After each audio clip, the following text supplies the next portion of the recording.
What's going on, everybody? I'm Matt Harmon. Welcome to the Yahoo Fantasy Forecast, and it is a hell of a day to talk ball. We've got a big show for you here today. We've got Justin Boone. We've got the People's Panic Meter. We've got all the things that we need to talk about. We've got some quarterback news to go over as well. But before we go into all of that, we've got to talk through, and I say we gotta. I mean, contractually, I am obligated to host a solo recap of Monday Night Football. 49ers 20, Panthers 9. Ugly football game here, all right? Ugly football game here where there was just some bad ball on the offensive side. And I'm not even sure. It's one of those games where sometimes you come away from it and you think, hey, listen. And I know I've said this on some of these recaps. Hey, sometimes you got to say defensive players get paid too, okay? This is not just about, and this is a fantasy football show. We talk offensive players. There's a whole nother side of the ball. There's actually this other side of the ball too called special teams that sometimes shows up. We don't ever talk about that here, but it's also a thing too. But there's this whole other side of the ball called defense where, you guys know this. You're smart. You listen to this show. You're not the typical fantasy dorks. You guys are smart football fans, okay? You know that sometimes defensive players get paid too, and hey, they can wreck a game. I'm not even sure if this was any good defense whatsoever watching this one. I just think this was just bad ball on both sides from the offenses in this one, particularly Carolina. But as we always do, we will start with the winners. We'll start with San Francisco. We'll start with the 49ers, and they are not blameless coming out of this one in terms of the bad ball. Let's start with the good here first. We'll talk through Brock Purdy. We will. But let's start with the good here. Let's start with Christian McCaffrey. Christian McCaffrey is right now leading the NFL in combined rush attempts and targets with 320. Jonathan Taylor is in second place with 240. Outrageous stuff. Our producer, JB, says that there are players with 30-plus touches this year in a game. Christian McCaffrey's got 5. Everybody else has 4. I mean, just an outrageous season from a volume perspective for Christian McCaffrey. Remember when he was guaranteed to get hurt? He might get hurt, by the way. Like knock on all the wood, whatever you got to do. He's an injury risk because he's an NFL running back and he touches the ball a lot. So is every other running back that touches the ball a lot. So McCaffrey could get hurt at any point, right? But he hasn't been so far.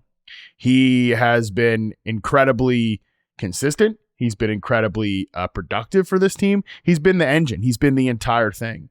He had 7 targets in this game. He caught all 7 of them for 53 yards. He ran the ball 24 times for 89 yards, 3.7 yards per carry. No crazy yardage totals here, but 17-yard long run. He just moved that thing down the football field.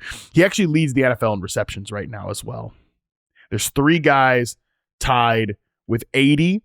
JSN, Trey McBride, Puka Nacua, Christian McCaffrey is beating all of them in terms of receptions so far this year. Just an obnoxious season from Christian McCaffrey. He's been so good. He's been one of the best picks you can make in fantasy football straight up. He's just been great. And again, it's all that volume going his way. Christian McCaffrey, this is from NFL Plus, joins Larry Centers and Hall of Famer Marshall Faulk as the only running backs in NFL history to have 50-plus receiving yards and at least 50 career games. So, yeah, he's just remains one of the best receiving backs in the NFL. And, man, they really need him to be that guy because he's a great bailout option. He's a great option as a first-read player in the short area, too. And this 49ers offense kind of needs that right now because I think going back and watching Purdy last week, the stats were really good. I think he still felt a little bit off in certain areas, and you just hope, okay, let's see if you can knock that rust off, right? It's a second game back. Not so much. 3 picks for Brock Purdy tonight. Not ideal whatsoever if you're a San Francisco 49ers fan to see Brock Purdy in this game. First quarterback this season to throw 3 interceptions in the first half of a game. It was really rocky really early for Brock Purdy. I think at times he settled in the second half, kind of just hitting layups, though. They pretty much just stopped throwing the football down the field, and it was just George Kittle layups in this one, like some check and release plays from George Kittle, some moments where you're just, again, trying to get that ball out of Brock Purdy's hands and just play it safe, because you're running the ball well. The other offense in the game here is not showing you anything to be scared about. So let's just play this thing safe. Let's get a win and let's get out of here. That's exactly what we saw from the San Francisco 49ers. George Kittle, again, leads the team with 10 targets, 6.7 air yards per target in this one. He did make plays after the catch, 7.7 yards after the catch per reception. So that's what we expect George Kittle to be. Nothing deep over the middle for Brock Purdy in this one. And I kind of get it, because, again, he was not, I think, unlike the play call on the other side of it, I think Shanahan early on felt, Purdy's just not in the flow of this game. Let's try to take the air out of this thing. We'll hit it short. We'll throw layups to the outside, and hopefully we can get some of our playmakers like George Kittle, like Christian McCaffrey, running with the football in their hands. That's exactly what they did. That obviously had a downstream effect to the pass catchers in this one. Juwan Jennings has 7 targets, 5 catches, sub 10 yards per reception here, 8.2 yards per reception. He had a touchdown in this one. Ricky Pearsall, 4 targets, 2 catches, 6 yards, and a cute little rush attempt at the end of the game. It's just not been a fun run out for Pearsall coming off the injury. Now, he's still a full-time player, ran around on 91% of the dropbacks. 88% of the dropbacks. Juwan Jennings was 91%. I think the difficult part for Pearsall right now is because he is the clear vertical player of the offense, he is still running a lot of clear out routes. He's on the full speed motion, and they're not really full speed motioning to weaponize him as a receiver. We showed the passing chart a minute ago for Brock Purdy on YouTube if you're watching along with us, but there's just nothing in that deep middle area of the field. And that's really where Pearsall, I think, is at his most effective. The areas where you're trying to get him going on the deep outbreakers and the deep inbreakers, you don't see a lot of completions here for Purdy in this one. He was just not attempting those passes. And I think that has been, that's just not been ideal.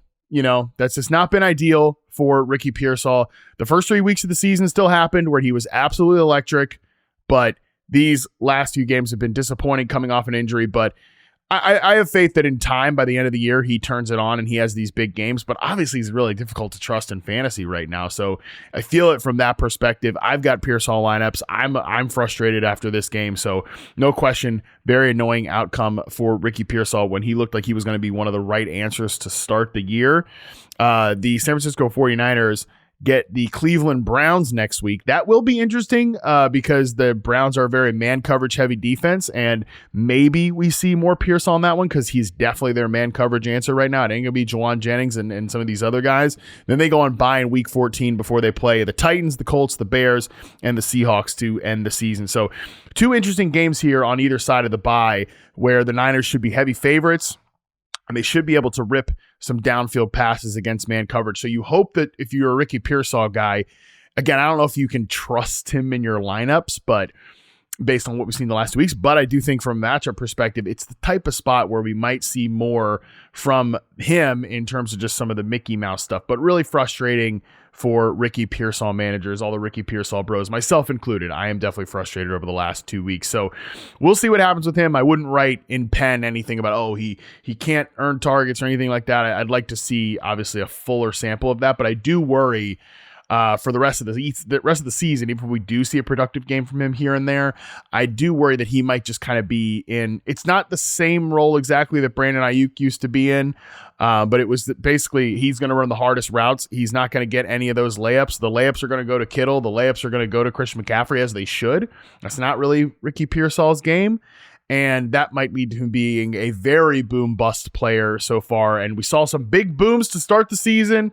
We saw 2 big bust games here as he's come back from injury. So that's sort of the state of the San Francisco 49ers right now. Really bad game from Brock Purdy, which, of course, you're not going to leave this game excited about a bunch of pass catchers when your quarterback plays like that. And I think the play caller intentionally took the ball out of his hands at some point. Good game from Kyle Shanahan. Not so good game from Brock Purdy. We'll continue to monitor this Purdy thing because this should be when the 49ers offense is peaking. They should be riding this uphill right now, but it's not what's happening so far since he has returned from injuries. Again, 2 good matchups here to stack some impressive wins on either side of this week 14 bye. Let's get to the Carolina Panthers here. This was just a brutal performance from almost everybody attached to the Carolina Panthers. I don't think anyone can come out of this game except maybe J.C. Horn, who was not even a full participant in the game because he left with a concussion at one point. By the way, he left with a concussion. They still did not attack the downfield portions in terms of the San Francisco 49ers there. Just, again, a really frustrating game from the Panthers offense. I'm not sure anyone feels good coming out of here. Tedero McMillan did score the touchdown. Beautiful in-breaking route from him. This was the stuff that he was so good at as a prospect. He was so good early on in his rookie season. He maintained that, again, throughout the course of his rookie season. That is where he's at his best. He put another kind of annoying drop on film here. A lot of young guys are struggling with drops. It's not a big deal. I wouldn't worry about it long-term. Similar to the conversation that we're going to have with Roma Dunze later on, Boone and I, when we get to his section of the People's Panic Meter, there's some young wide receivers that are just kind of struggling with their catching technique.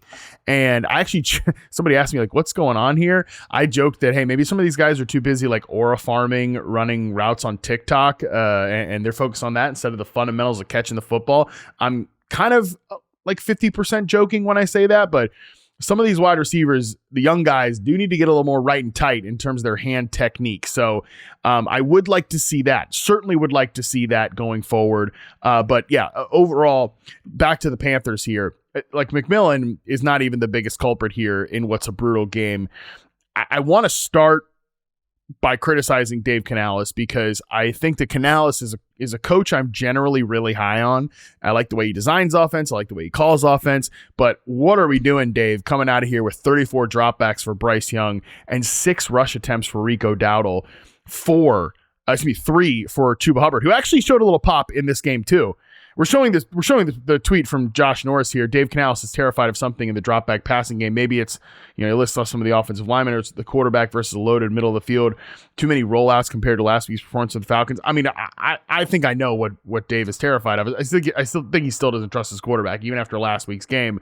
And one outlier performance from Bryce Young does not overdo what has been a really, really bad season for Bryce Young. The good news is this game, from an efficiency perspective, both adjusted yards per attempt and EPA per dropback, is only the 4th worst for the Panthers this season. So there's that. Okay, there's that.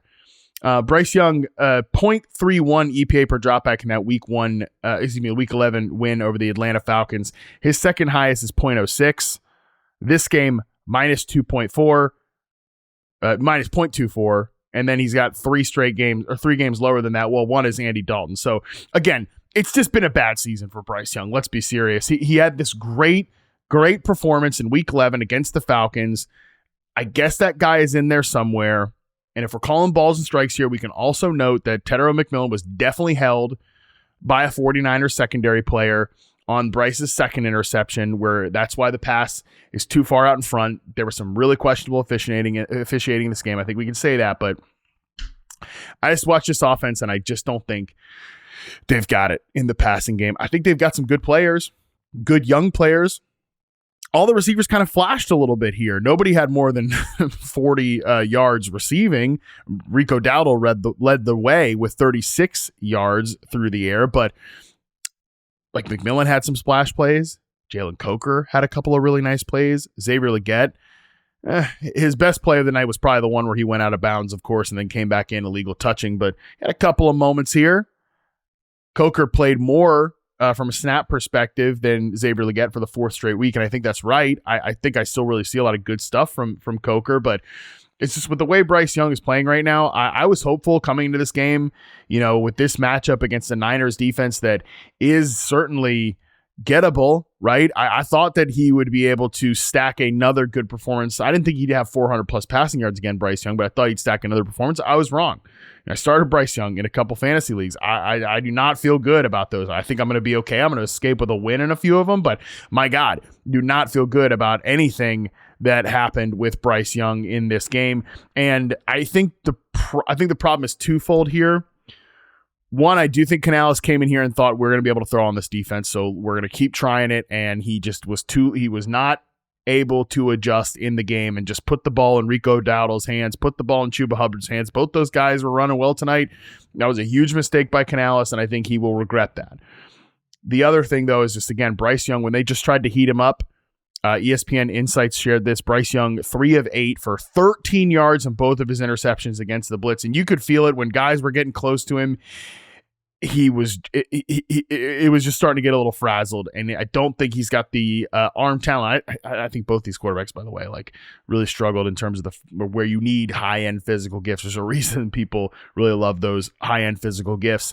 You struggled when he was off the script, and he didn't have those gifts there. So it's just tough. This is what the Panthers are, and I think last week's outlier performance in Atlanta against the Falcons, it's just going to be one of those things that we look back at the end of the season and think, wow, that was a random game for Bryce Young, because the rest of the games this year have just not even been close to that quality, and several of them have been among the worst quarterback performances in the league this year. So a bummer. I was definitely hoping for a different result for the Panthers, and specifically their passing game, because I was excited about what we saw last week. We didn't get that result, and that is what it is. Pretty ugly game here on Monday night.